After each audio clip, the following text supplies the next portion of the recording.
So, what are the tactics you can use to find information about your ideal customer? Number one, you have to interview somebody. This particular task is much easier if you're going to interview someone you already know or someone you're already familiar with. With it being someone you know or someone you are familiar with that, you can already define some demographic traits and some psychographic traits already, like the person's lifestyle, the person's hobbies and stuff like that. So if you have someone you already know, you can just invite the person out, let's say for lunch or for whatever, or for coffee if you like, and then you interview the person. You're going to have some questions with which you're going to use to interview this person. You can take this person for a walk or whatever, and you ask this person about their goals, their motivations, their fears, their struggles, their desires, and things like that. Things we have already discussed in the past, psychographic and demographic, all those questions I was listing down for you guys. So if there are 2 or 3 people it's going to even be better. That's 2 or 3 people that are present in the niche you want to get into. If you know people like that, it's even going to be better. But you're going to interview these people separately. You don't combine all of them at once. You don't interview all of them at once. So if you have 3 friends or 3 acquaintances in the niche you want to get into, you can invite them for this particular interview separately. Like I told you, you can take them for a walk, you can take them for lunch, you can invite them for coffee, whatever you choose. So that's number one, you have to interview someone you know. Number two, meet new people. So unlike number one where you interview people who you know, number two is meeting new people. So you have to meet new people who represent your target market. You have to meet new people. And where can you meet new people? You can meet new people through this website called meetup.com. And what's meetup.com? It's a platform that facilitates connections between 2 people or between people who bear the same interest, people who have the same interest. That's what meetup.com is used for. On meetup.com, you simply select your city, and then from there you can search for groups related to the topic you're into or the topic you want to find more about. These groups organize face-to-face meetings, that's physical meetings, and sometimes online meetings that can help to make those people present in those groups to meet up with each other. So some of them organize physical meetings, some of them organize meetings online where people in these groups can connect together, exchanging to exchange contacts with themselves and things like that. Remember, this is a group of like-minded people, so most of you are going to be interested in the same thing. Most of you, if not even all, are going to be interested in the same topic, most likely. So you can go to meetup.com and join a group related to your niche, or if your niche isn't on meetup.com, you can actually create your own niche, or you can create your own group that relates to a particular niche. People might join later in the future, who knows? So that's it. Number 3, ask people who work or deal with your target market. Ask people who work or deal with your target market. For example, if you want to offer, let's say, French classes, you could ask a high school or a secondary school French teacher to tell you about the problems the students face while learning French. You can ask the teacher to tell you the motivations, the weaknesses the students have, the problems and difficulties the students face when it comes to learning the language. This kind of information will be very relevant to you, and it's going to be very important, especially coming from someone like a teacher that has spent many years teaching the language. That teacher is obviously going to know some minute and very important information that can help you to establish yourself better in that particular target market or in that particular topic you want to get into. Number 4, visit the forums. Visit the forums. That's number 4. So where can you find these forums I'm talking about? You can visit the website findaforum.com, findaforum.net or finderforum.net. I'm going to write it down there so you can see the spelling for yourself. Findaforum.net and then you can search for a particular topic or a particular forum related to your niche. You can search for a particular forum related to your niche on findaforum.net. When you select a forum there, you're going to see the most popular keywords that people have been using, and you're also going to see a list of topics that have been covered on that forum. That's after you join a particular forum. You're going to see the keywords, the most popular keywords that people have been using, and you're also going to see the topics that have been covered or that have been talked about in that particular forum. So you can browse the threads, that's the conversation topics, and you're going to have an idea of the most popular topics by the number of views, the number of replies, the number of comments on that particular topic. You can then go further to read the conversations and see what they were talking about, or you can read the replies or whatever conversation they were having in relation to that particular topic. So with this, you're going to learn more about your niche problem, your niche struggles, questions, etc. You can also find information about the members, like their gender, their age, and their location through their profiles, like their profile information. You can find some details about the members in these forums. So when you're in these forums, you have to also observe the language they use. I talked to you guys about the language in one of my former videos, one of my previous videos. I told you guys how the language is not actually like a literal language they speak. They might be speaking English language or a language you know, but the terminologies they use, the kind of expressions they use when talking to each other, you're supposed to learn those expressions, those terminologies, so you can be able to empathize with them. Not only empathizing with them, but so you can be able to make them know you're one of them, so they can be able to feel among when relating with you, or when they see your message towards them, they'll be able to know you understand them because you're talking in their language, you're using their terminologies, you're using their expressions. So like I told you guys, learning the language of your audience is very, very important to build a connection and to build trust with your audience, and this is what is going to help you to eventually convert members to your customers. So when you craft your message in emails, on your website, that's the about page on your website, or your blogs, your blog posts, in your advertising campaigns or whatever, you have to use the same language when targeting your audience. You have to use the language they speak when targeting them. Don't just write in a generic manner like you're writing to any other person out there. You're addressing a particular audience, a particular target market. You have to write and you have to address them in their language. It's going to help you, and this is a very, very important aspect of marketing, talking to customers in their language. So number 5, join Facebook groups and LinkedIn groups, etc. So this, you have to join groups that are related to your niche and follow the same process like we talked about in forums. Join groups on LinkedIn or on Facebook related to your niche is something very similar to what you do on forums. You can easily get an idea of the demographic traits of your members on Facebook. So once again, in these groups, you have to observe and you have to be attentive to the language the members use, and you can take part in conversations. Don't isolate yourself. When you get into these groups, take part in conversations, respond to people, ask questions, and communicate to them.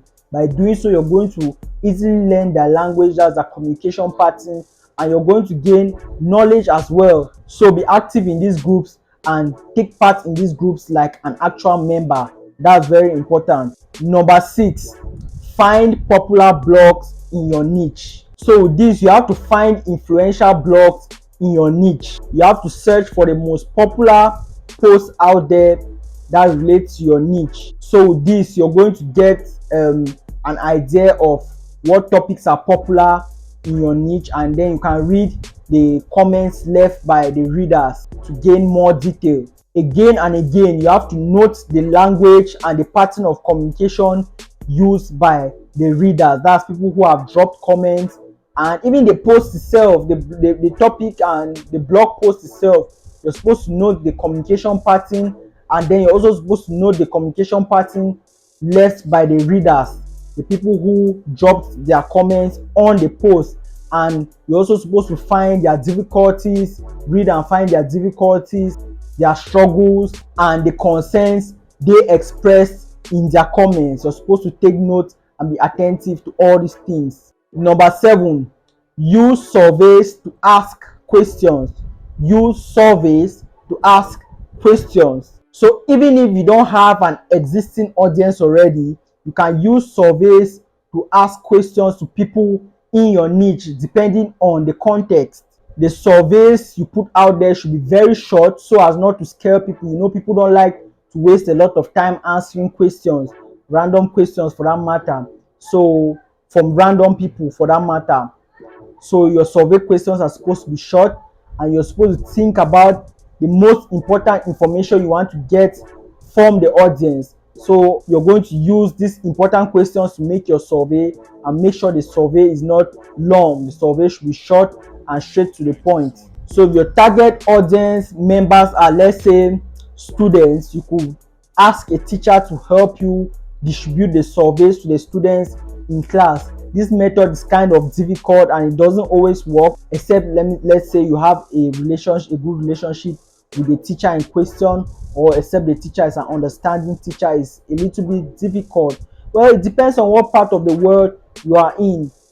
So sometimes it can be a little bit difficult, but it's a very effective method. You can also use social media, which I think is the most effective strategy that people use nowadays, most companies and so on. But I think not all of them are paid. I wanted to say, but you have to spend some money. But just remember, not all surveys on social media are paid. Like on Facebook, I think in some groups on Facebook, you have a particular tab where you can you have the option of surveying the members in those groups. So you can take advantage of that, and it's going to be very helpful and useful to you. Number 8, visit Quora.com.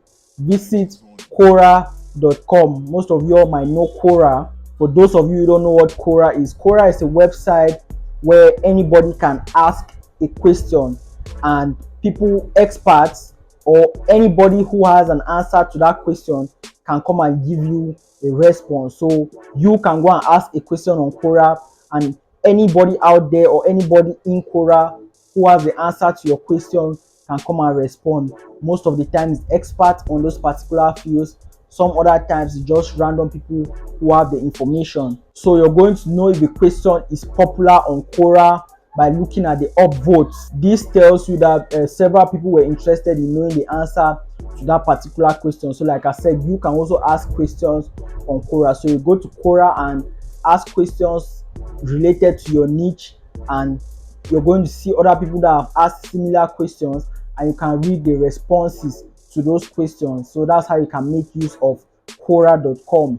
I guess Quora also has an app on both Play Store and App Store, so you can go and get those. Number 9, listening to podcasts. Listening to podcasts. So podcast episodes in the form of questions and answers are very valuable. So you could search for podcasts related to your topic or the topic of your niche on iTunes.com. That's on iTunes, sorry, not iTunes. I guess they have a website like that, but you can search for them on iTunes. Most of you who have iPhones, you know iTunes, you know what I'm talking about when it comes to you doing research for your niche, because you're going to get an idea of questions that people in this niche have asked before. Also, the podcast host has done their own research to know the topics that are relevant to that particular niche. The podcast host would have done his or her own research to know the valuable information or the topics of interest that are connected with that particular niche. And then you also have people who are going to come and ask questions. So you can make use of the questions brought by other people, to know the kind of questions people have been asking in relation to that niche. And you also have the advantage of the hosts themselves doing their own research before coming to that episode. So the podcast in general, both from the host perspective and the audience perspective, that's the audience asking the questions, everything about the podcast is going to give you an idea of what topics you should explore in that particular niche. So many of the above suggestions that I've given you are specifically for web businesses that are just starting out. But if you already have an audience you'll be able to build before, then there's even more you can do, which we're going to talk about later on. Number 10, survey your audience through your email list or your Facebook page or your Facebook group. You can survey your audience through your email list, your Facebook page, or your Facebook group. So if you have a blog or a website and you've already collected emails through, let's say, a subscription tool or whatever, you can survey your audience by sending them an email. This process is highly effective and is very, very easy to carry out, so you can take advantage of that.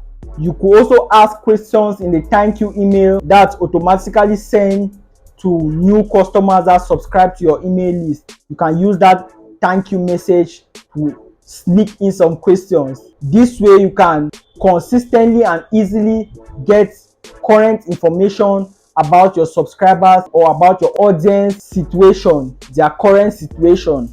You might not ask them questions about their income, marital status, and personal information like that, but you could survey them about what they need the most help with and things like that, difficulties, what difficulties they are facing and stuff like that. You can also ask this kind of questions in a Facebook post and invite your followers to come and respond in the comment section or privately, whichever way you want. But I think them responding in the comment section is much effective, as some people will not want to like invade your personal space. Some people won't want to message you directly, so they feel more comfortable expressing themselves on the comments. Number 11, look at the comments on your own blog or on your own Facebook page, so you can read the comments that your readers, your clients, or your customers have left.